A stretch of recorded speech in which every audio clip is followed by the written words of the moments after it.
دیکھیے کہیں کسی کا امتحان مقصود ہو تو ابھی آپ کے سامنے چائے پیش کی جا رہی مثلا، صرف ایک کپ کے بارے میں، وہی چائے ہے اسی سے ڈالی گئی، آپ سے کہہ دیا کہ یہ چائے نہیں پینی ہے، یہ ایکچولی کیا ہے کہ امتحان ہے، یہ نہیں پینی ہے بہرحال، باقی سارے کپ میں سے پی لو، اس کپ میں سے مت پی لو۔ اس کا مطلب یہ نہیں کہ حرام ہے، یہ بھی حلال ہے لیکن منع ہے، نہیں پیو۔ اب انسان کے اندر خواہش پیدا ہوتی ہے کیوں بھائی وہ چائے اس میں کچھ زیادہ اس میں زعفران ڈالی گئی ہے، تو اسپیشل چائے اس لیے مجھے روکا جا رہا ہے، کوئی خاص بات ہے ذرا چکھ کے دیکھو، یہ ایک کیوریسٹی جو ہے نا پیدا ہوتی۔ تو اس کا مطلب یہ نہیں تھا ضروری کہ وہ درخت جو ہے کوئی حرام قسم کا تھا، نقصان دہ تھا یا اس کی کچھ خصوصیت، بس نہیں ہے، اس کو اس کے قریب نہیں جائے۔ آدم کا امتحان اسی میں تھا، اور اس امتحان کے ذریعے سے ان کو بتلا دیا گیا کہ دنیا میں بھی حرام کی نوعیت یہی ہے۔ بہت سارے حرام ایسے ہیں کہ انسان ان کی حکمت نہیں جانتا کیوں حرام ہے، بس اللہ تعالیٰ نے چند ایک چیزیں حرام رکھی، ان کے قریب مت جاؤ، انہیں مت کھاؤ، یہ امتحان کے نقطۂ نظر سے۔ تو ورنہ کیا ہے کہ اگر اس کے قریب گئے تو ظالموں سے ہو جائے گا، تو شیطان نے انہیں پھسلایا بہکایا۔ ہم یہ تفصیل آگے پڑھیں گے چونکہ قرآن شریف میں خود آئی، اس لیے اس میں یہاں تفصیل میں جانے کی ضرورت نہیں۔ بہرحال پھسلایا اور بہکایا اور وہاں سے نکال کے چھوڑا، جنت سے نکال کے چھوڑا، یعنی اس کے بہکاوے میں آ گئے۔ تو مطلب یہ کہ وہی عادت ابلیس جس نے چیلنج کیا، جو جھکا نہیں اور دشمنی کا اپنے اعلان اظہار کیا، اب اسی کے بہکاوے میں کیا ہے آدم اور حوا آ گئے۔ اور تو اللہ تعالیٰ نے فرمایا کہ ہم نے کہا کہ تم سب یہاں سے اتر جاؤ، تم ایک دوسرے کے دشمن ہو، یعنی شیطان انسان کے دشمن، انسان شیطان کے دشمن۔ تو بعض لوگوں کی سمجھ میں بات نہیں آتی کہ انسان جو ہے شیطان کے دشمن کیسے؟ ایک مسلمان تو ٹھیک ہے مان لے کہ بھائی شیطان کے دشمن ہے، بہت سارے لوگ انسانوں میں سے کیا ہے وہ شیطان کے ایجنٹ ہیں، یہ کون سی دشمنی ہے؟ واقعہ یہ ہے کہ دشمنی انسان کی ہے، انسانیت کی دشمنی شیطان اور شیطانی نظام کے ساتھ ہے۔ اگر کوئی انسان شیطان کا ایجنٹ بن گیا تو اس کا مطلب یہ ہے کہ ایک دشمن سے کیا ہے مار کھا گیا، ایک دشمن سے مار کھا گیا، اس کی چال نہیں سمجھ سکا۔ اللہ تعالیٰ نے فرمایا کہ اتر جاؤ، تم ایک دوسرے کے دشمن ہو اور زمین میں اب جا کے رہو، وہیں پہ تمہیں رہنا بسنا ہے ایک خاص مدت تک۔ تو اس کے بعد آدم کا معاملہ یہ ہوا کہ انہیں اللہ سبحانہ و تعالیٰ کی طرف سے کچھ کلمات ملے، یعنی دعا ملی، ربنا ظلمنا انفسنا وان لم تغفر لنا وترحمنا لنکونن من الخاسرین۔ تو یہ دعا انہیں ملی تو انہوں نے دعا کی اللہ سبحانہ و تعالیٰ سے، تو اللہ تعالیٰ نے ان کی مغفرت فرمائی اور ان کی توبہ قبول کی۔ گویا حضرت آدم دنیا میں آئے تو ان کا جو داغ تھا اس کا شیطان کے ابلیس سے بہکانے کے نتیجے میں وہ گناہ کا جو داغ تھا وہ دھل کر آئے تھے یہاں پہ دنیا میں اپنے دامن پہ کوئی داغ لے کر نہیں آئے تھے کہ جو ان کے ساتھ چپک کے رہ جائے، نہ صرف ان کے ساتھ بلکہ آدم کے پوری نسل۔ اب صرف کون سا بچے گا؟ جو حضرت عیسیٰ علیہ السلام کو کیا ہے اللہ کا بیٹا مان لے، تو وہ کہ بس یہ پوری انسانیت کا کفارہ بن کے آئے۔ کتنے عرصے بعد آدم کب آئے اور حضرت عیسیٰ کب آئے؟ ان کے بیچ میں ہزاروں سال کا وہ ہے۔ اللہ تعالیٰ کو تب یاد آیا انسانیت پر رحم فرمایا کہ اتنے ہزاروں سال کے بعد۔ اور یہ اتنا بکواس عقیدہ ہے کہ اگر اس کو مان لیا جائے تو حضرت عیسیٰ سے پہلے موسیٰ،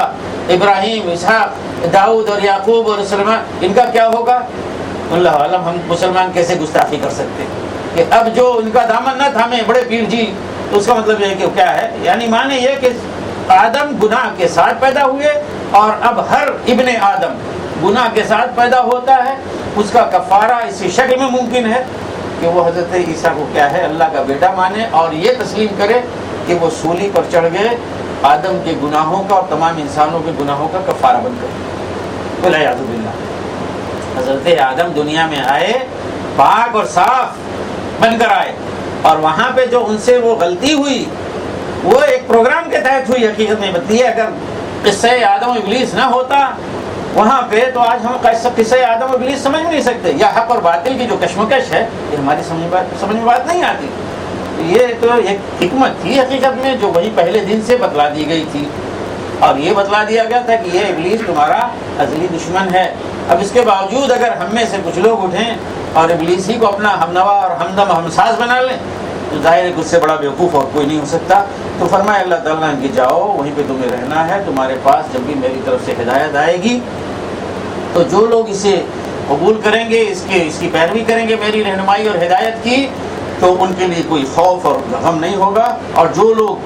نہ مانیں گے، انکار کریں گے، ہماری آیات کو جھٹلائیں گے، تو جہنمی ہے، اس میں ہمیشہ ہمیشہ رہیں گے۔ دیکھیے، انسان کو ہدایت کے لیے، رہنمائی کے لیے، یعنی اپنی زندگی گزارنے اور بتانے کے لیے جس علم کی ضرورت ہے، اس کی صرف اور صرف دو شکلیں ہیں۔ ایک تو یہ کہ براہ راست اس کے اوپر وحی ہے، یعنی انبیاء اور رسول، ایک نبی ہے، اس کے اوپر اللہ کی طرف سے براہ راست یہ علم آتا ہے، اس کے اوپر وحی ہوتی ہے۔ دوسرا یہ کہ باقی دوسرے لوگ اس نبی سے کیا ہے، اس علم کو حاصل کریں، اس کے سوا کوئی تیسرا ذریعہ نہیں ہے۔ اگر ان دونوں ذرائع کو چھوڑ کر، یعنی نبی سے اکتساب علم کے بجائے کوئی شخص اپنے طور پر کرتا ہے، تو حقیقت میں وہ گمراہی کے سوا اور کچھ نہیں ہے۔ اسے کہا جائے گا کفر اور اللہ کی آیات کو جھٹلانا۔ يا بني إسرائيل اذكروا نعمتي التي أنعمت عليكم وأوفوا بعهدي أوف بعهدكم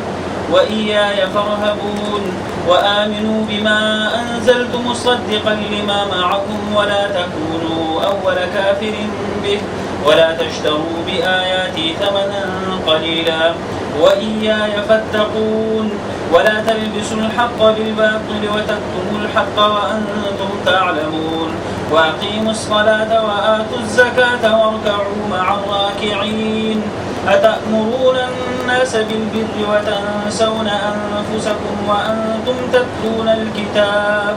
أفلا تعقلون واستعينوا بالصبر والصلاة وإنها لكبيرة إلا على الخاشعين الذين يظنون أنهم ملاقو ربهم وأنهم إليه راجعون يا بني إسرائيل اذكروا نعمتي التي أنعمت عليكم وأني فضلتكم على العالمين واتقوا يوما لا تجزي نفس عن نفس شيئا ولا يقبل منها شفاعة ولا يقبل منها شفاعة ولا يؤخذ منها عدل ولا هم ينصرون وإذ نجيناكم من آل فرعون يسومونكم سوء العذاب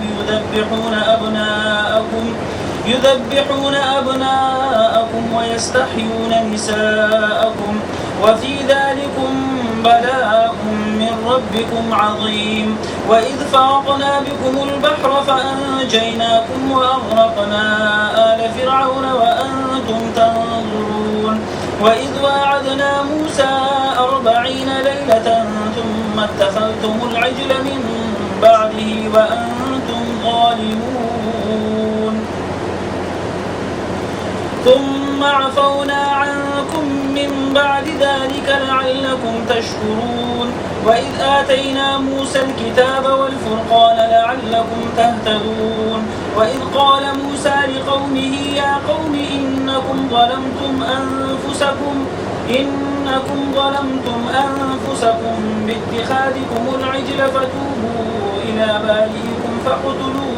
أنفسكم ذلكم خير لكم عند بارئكم فتاب عليكم إنه هو التواب الرحيم وإذ قلتم يا موسى لن نؤمن لك حتى نرى الله جهرة فأخذتكم الصاعقة وأنتم تنظرون ثم بعثناكم من بعد موتكم لعلكم تشكرون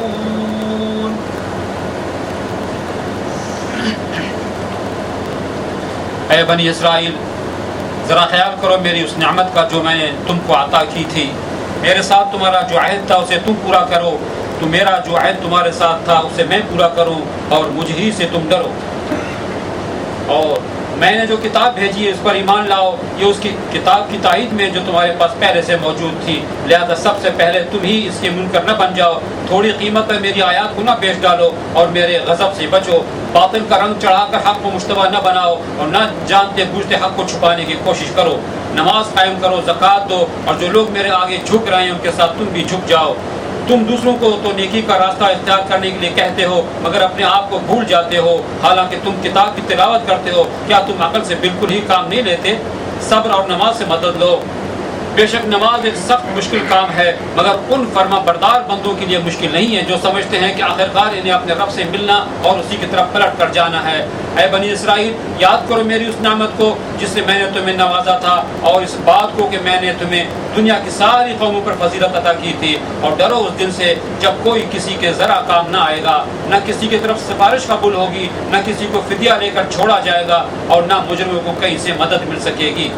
یاد کرو وہ وقت جب ہم نے تم کو فرعونیوں کی غلامی سے نجات بخشی، انہوں نے تمہیں سخت عذاب میں مبتلا کر رکھا تھا، تمہارے لڑکوں کو ذبح کرتے تھے اور تمہاری لڑکیوں کو زندہ رہنے دیتے تھے، اور اس حالت میں تمہارے رب کی طرف سے تمہاری بڑی آزمائش تھی۔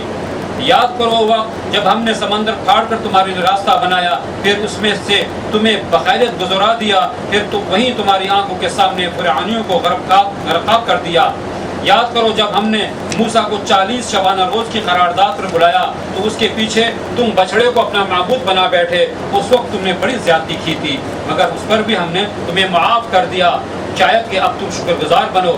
یاد کرو ٹھیک اسی وقت جب تم یہ ظلم کر رہے تھے، ہم نے موسیٰ کو کتاب و فرقان عطا کی تاکہ تم اس کے ذریعے سے سیدھا راستہ پا سکو۔ یاد کرو جب موسیٰ یہ نعمت لیے ہوئے پلٹا تو اس نے اپنی قوم سے کہا گیا، لوگو تم نے بچڑے کو معبود بنا کر اپنے اوپر سخت ظلم کیا ہے، لہذا تم لوگ اپنے خالق کے حضور توبہ کرو اور اپنی جانوں کو ہلاک کرو، اسی میں تمہارے خالق کے نزدیک تمہاری بہتری ہے۔ اس وقت تمہارے خالق نے تمہاری توبہ قبول کر لی کہ وہ بڑا معاف کرنے والا اور رحم فرمانے والا ہے۔ یاد کرو جب تم نے موسیٰ سے کہا تھا کہ ہم تمہارے کہنے کا ہرگز یقین نہ کریں گے جب تک کہ اپنی آنکھوں سے اعلانیہ خدا کو تم سے ہم کلام نہ ہوتے نہ دیکھ لیں۔ اس وقت تمہارے دیکھتے دیکھتے ایک زبردست صاعقے نے تم کو ہا لیا، تم بے جان ہو کر گر چکے تھے، مگر پھر ہم نے تم کو جلا اٹھایا، شاید کہ اس احسان کے بعد تم شکر گزار بن جاؤ۔ تو حضرت آدم علیہ السلام کے بعد ایک لمبا سلسلہ چلا انسانیت کا، جس میں بہت سارے انبیاء اور رسول علیہ السلام آتے رہے، اور وہ اللہ کی طرف سے اللہ کے دین اور اس کے پیغام کو انسانیت تک پہنچاتے رہے۔ اور حضور پاک صلی اللہ علیہ وسلم سے پہلے جو صاحب شریعت نبی تھے حضرت موسیٰ علیہ السلام، اب ان کا تذکرہ ہو رہا ہے، گویا آپ سے پہلے کی جو آخری شریعت تھی وہ شریعت موسوی تھی۔ تو اب اس کا وہ ذکر ہو رہا ہے بنی اسرائیل کا، اور چونکہ اس وقت رسول اللہ صلی اللہ علیہ وسلم کی بعثت سے پہلے تک یہی لوگ دنیا کی امامت اور ہدایت کے منصب پر معمور تھے، اور اس میں انہوں نے غفلت برتی اور ناکام رہے۔ اب نئی امت اٹھائی جا رہی تھی تو ان کو خطاب کیا گیا اور انہیں اس دعوت، اس کتاب کی طرف بلایا گیا، اس دین کی دعوت دی گئی جو رسول اللہ صلی اللہ علیہ وسلم لے کر آئے تھے۔ اور پھر ساتھ ہی ساتھ ان کی تاریخ کے بہت سارے واقعات بیان کیے گئے، جن سے یہ پتہ چلتا ہے کہ اللہ سبحانہ و تعالیٰ نے بنی اسرائیل پر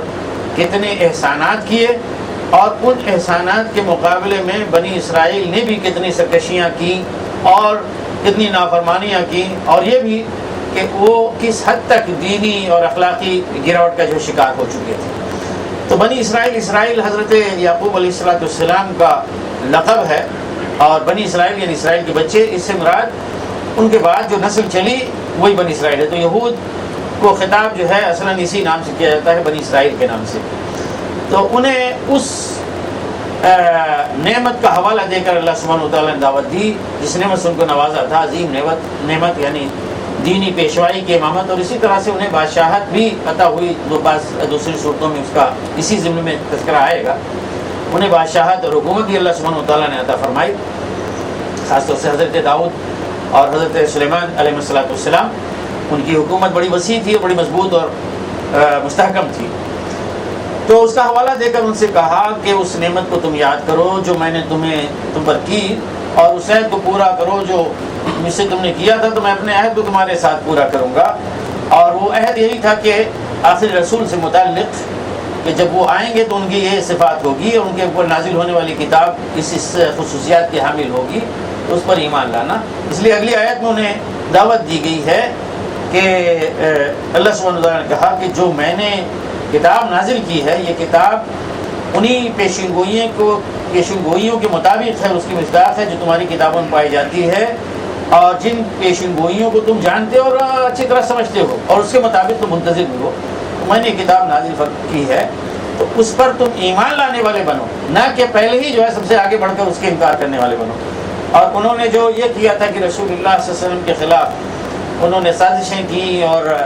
حق کو چھپایا اور ان کے خلاف تشکیک اور اعتراضات خود بھی کی اور دوسروں کو بھی سکھلایا، اس پہ انہیں روکا اور کہا کہ نماز قائم کرو، زکوٰۃ دو اور جھکنے والوں کے ساتھ جھک جاؤ۔ تو ان کے شریعت میں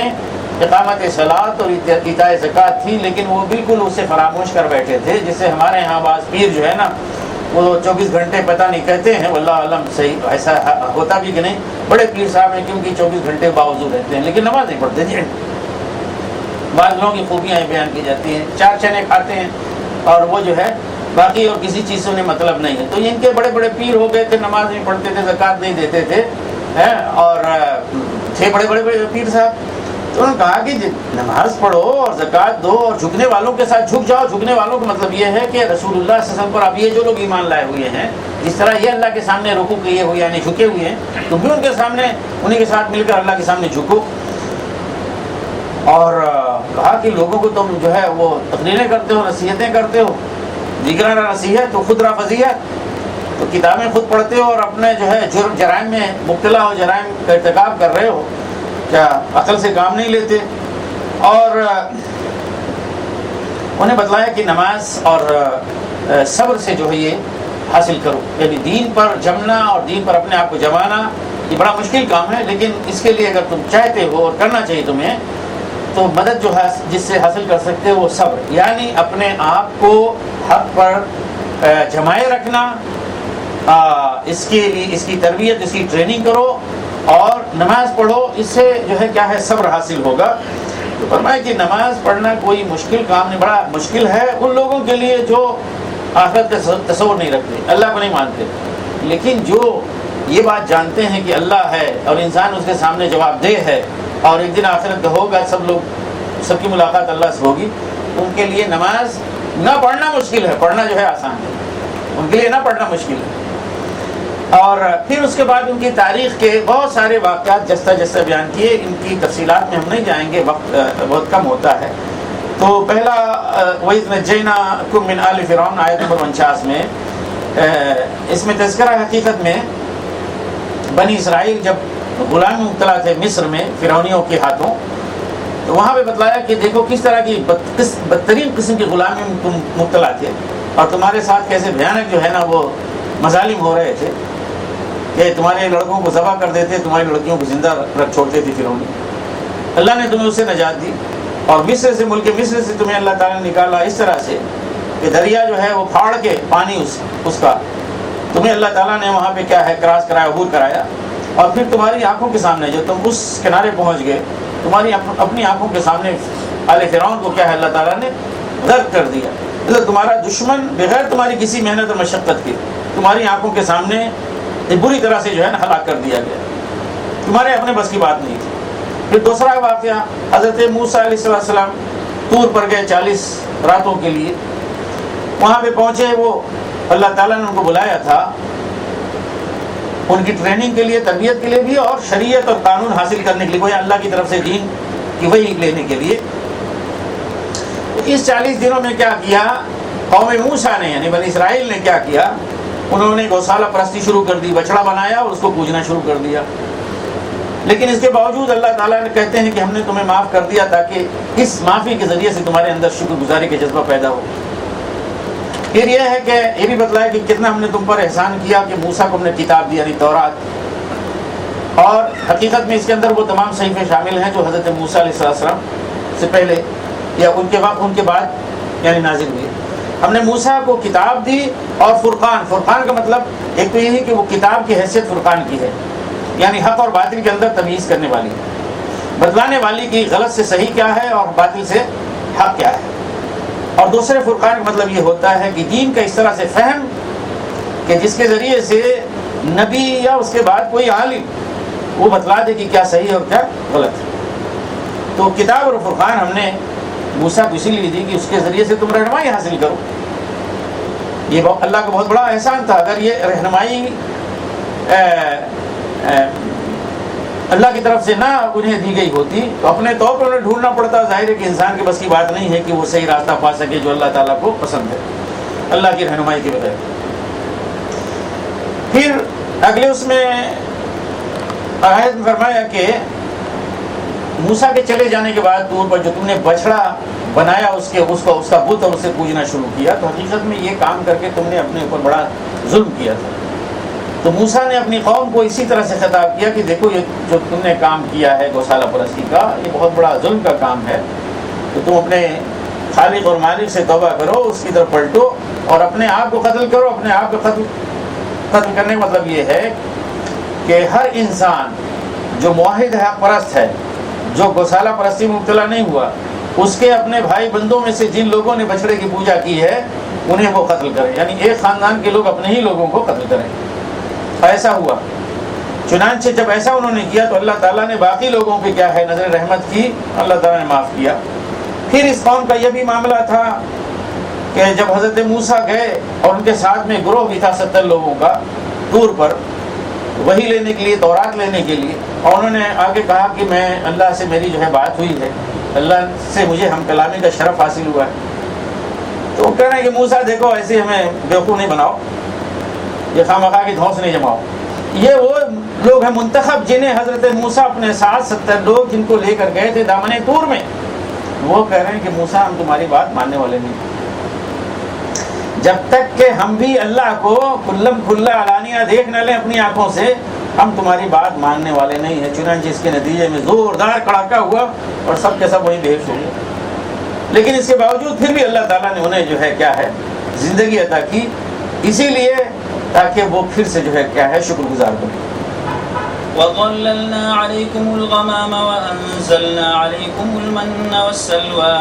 كُلُوا مِن طَيِّبَاتِ مَا رَزَقْنَاكُمْ وَمَا ظَلَمُونَا وَلَٰكِن كَانُوا أَنفُسَهُمْ يَظْلِمُونَ وَإِذْ قُلْنَا ادْخُلُوا هَٰذِهِ الْقَرْيَةَ فَكُلُوا مِنْهَا حَيْثُ شِئْتُمْ رَغَدًا وَادْخُلُوا الْبَابَ سُجَّدًا وَقُولُوا حِطَّةٌ نَّغْفِرْ لَكُمْ خَطَايَاكُمْ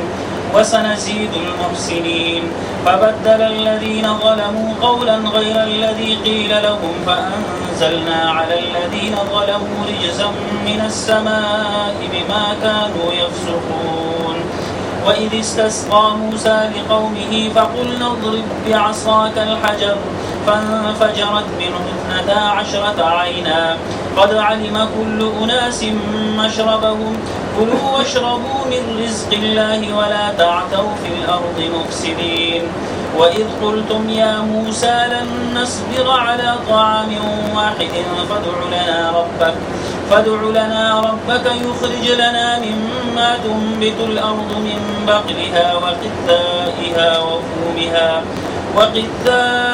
وفومها وعدسها وبصلها قال أتستبدلون الذي هو أدنى بالذي هو خير اهبطوا مصرا فإن لكم ما سألتم وضربت عليهم الذلة والمسكنة وباءوا بغضب من الله ذلك بأنهم كانوا يكفرون بآيات الله ويقتلون النبيين بغير الحق ذلك بما عصوا وكانوا يعتدون۔ ہم نے تم پر ابر کا سایہ کیا، من و سلوہ کی غذا تمہارے لیے فراہم کی، اور تم سے کہا جو پاک چیزیں ہم نے تمہیں بخشی ہیں انہیں کھاؤ، مگر تمہارے اسلاف نے جو کچھ کیا وہ ہم پر ظلم نہ تھا بلکہ انہوں نے آپ ہی اپنے اوپر ظلم کیا۔ پھر یاد کرو جب ہم نے کہا تھا کہ یہ بستی جو تمہارے سامنے ہے اس میں داخل ہو جاؤ، اس کی پیداوار جس طرح چاہو مزے سے کھاؤ، مگر بستی کے دروازے میں سجدہ ریز ہوتے ہوئے داخل ہونا اور کہتے جانا حطۃ حطۃ، ہم تمہاری خطاؤں سے درگزر کریں گے اور نیکوکاروں کو مزید فضل و کرم سے نوازیں گے۔ مگر جو بات کہی گئی تھی ظالموں نے اسے بدل کر کچھ اور کر دیا، آخرکار ہم نے ظلم کرنے والوں پر آسمان سے عذاب نازل کیا، یہ سزا تھی ان نافرمانیوں کی جو وہ کر رہے تھے۔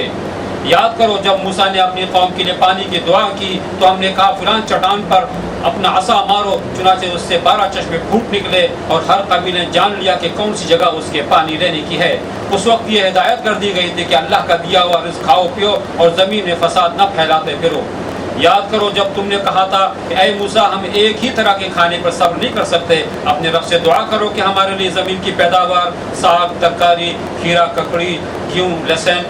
پیاز دال وغیرہ پیدا کرے۔ تو موسیٰ نے کہا کیا ایک بہتر چیز کے بجائے تم ادنا درجے کی چیزیں لینا چاہتے ہو؟ اچھا کسی شہری آبادی میں جا رہا ہو، جو کچھ تم مانگتے ہو وہاں مل جائے گا۔ آخر کار نوبت یہاں تک پہنچی کہ ذلت و خواری اور پستی و بدحالی ان پر مسلط ہو گئی اور وہ اللہ کے غضب میں گھر گئے۔ یہ نتیجہ تھا اس کا کہ وہ اللہ کی آیات سے کفر کرنے لگے اور پیغمبروں کو ناحق قتل کرنے لگے۔ یہ نتیجہ تھا ان کی نافرمانیوں کا اور اس بات کا کہ وہ حدود شرع سے نکل جاتے تھے۔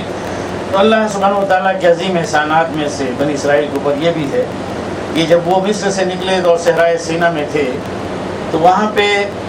انہیں بچانے کے لیے اللہ سبحانہ و تعالیٰ نے مستقل یہ انتظام کیا کہ ان کے اوپر بادلوں کا سایہ کیا۔ صحرائے سینا میں نہ تو ان کے پاس مکانات تھے، نہ خیمے تھے، نہ کوئی درخت تھا، نہ کچھ بھی نہیں تھا۔ اگر یہ بادلوں کا سایہ اللہ سبحانہ و تعالیٰ نہ کرتے تو وہ سب جل کے سورج کی تمازت سے جو ہے ختم ہو جاتے۔ تو اللہ تعالیٰ نے احسان اپنا جتلایا کہ دیکھو ہم نے تمہارے پر مستقل بادلوں کا سایہ کیا،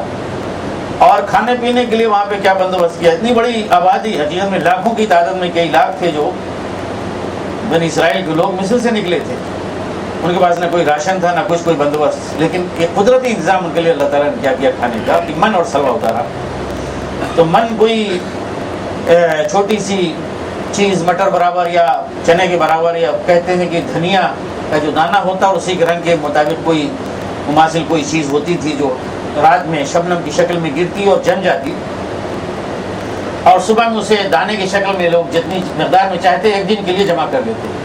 اور سلوا جو ہے بٹیر کی نوعیت کا کوئی پرندہ جو بے حساب تعداد میں آتا تھا، یہ نہیں کہ اسے آج پکڑ کے رکھیں یا جمع کر کے رکھیں کل اور پرسوں کھانے کے لیے، نہیں، آج کا آج کھاؤ کل پھر آئے گا، یہ روزانہ ہوتا تھا۔ من اور سلوا انہیں کھلایا اور بادلوں کا سایہ کیا، اور کہا اللہ تعالیٰ نے کہ جو پاکیزہ رزق ہم نے دیا اسے کھاؤ، لیکن اس کے باوجود انہوں نے ظلم کیا۔ ظلم مطلب یہ ہے کہ ناشکری کی۔ تو ان کے اسلاف نے جو یہ کیا تھا، اللہ تعالیٰ کہتے ہیں کہ ہمارے اوپر انہوں نے ظلم نہیں کیا تھا،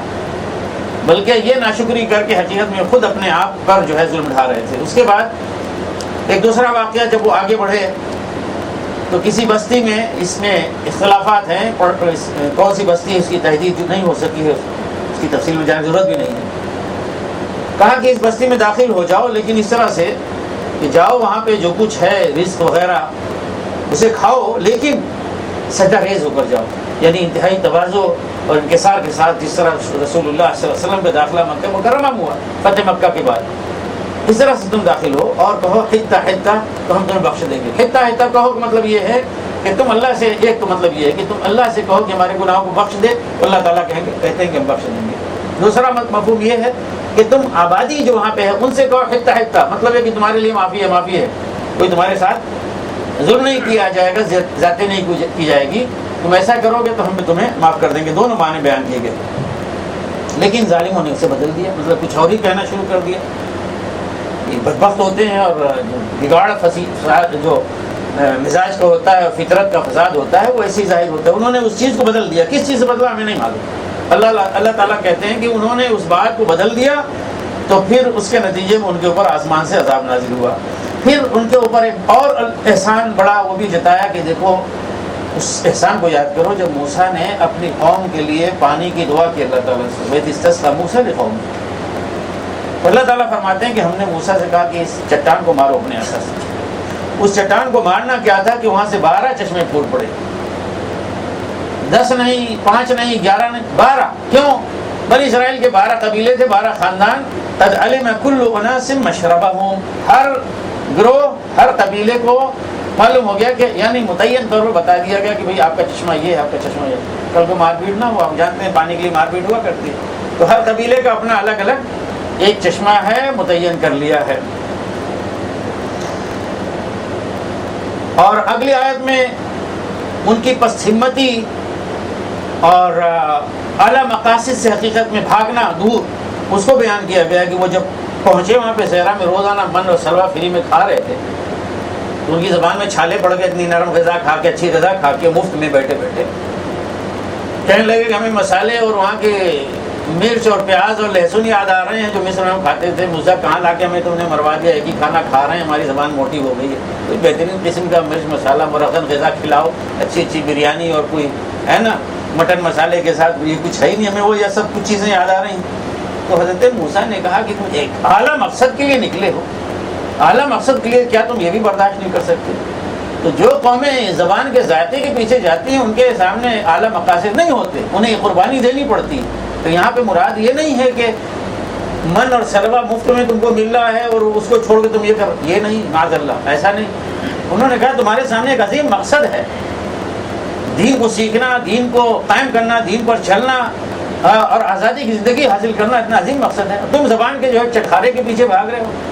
کتنی گھٹیا اور پستی کی بات ہے. لیکن وہی ہے کہ جب اس طرح کی قوم ہو جاتی ہے تو اس کا نتیجہ کیا ہوتا ہے؟ وَضُرِبَتْ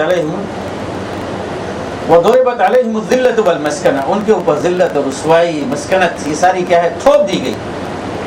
مٹی پکڑ کے یوں تھوپ دی جاتی ہے دیوار پہ، اس طرح سے تھوپ دی گئی، یعنی مسلط ہو گئی، وہ چھڑانے سے چھوٹنے والی نہیں. اور اللہ کا غضب لے کر لوٹے. اور بتلایا کہ ان کا شیوہ یہ ہے کہ ہمیشہ یہ اللہ کی آیات کا انکار کرتے رہے ہیں اور اللہ کے نبیوں کو ناحق جو ہے قتل کرتے رہے ہیں. اور یہ سب کیوں ہوا؟ کہ یہ سرکشی ان کی گھٹی میں پڑی ہوئی ہے اور یہ حد سے تجاوز کرنے والے لوگ ہیں. تو انبیاء کرام کو انہوں نے جو قتل کیا ان کی خود اپنی تاریخ میں واقعات پائے جاتے ہیں، اس کو بتلانے کی ضرورت نہیں ہے، ہمارے پاس وقت کم ہوتا ہے. یہ بہرحال آپ کو معلوم ہے کہ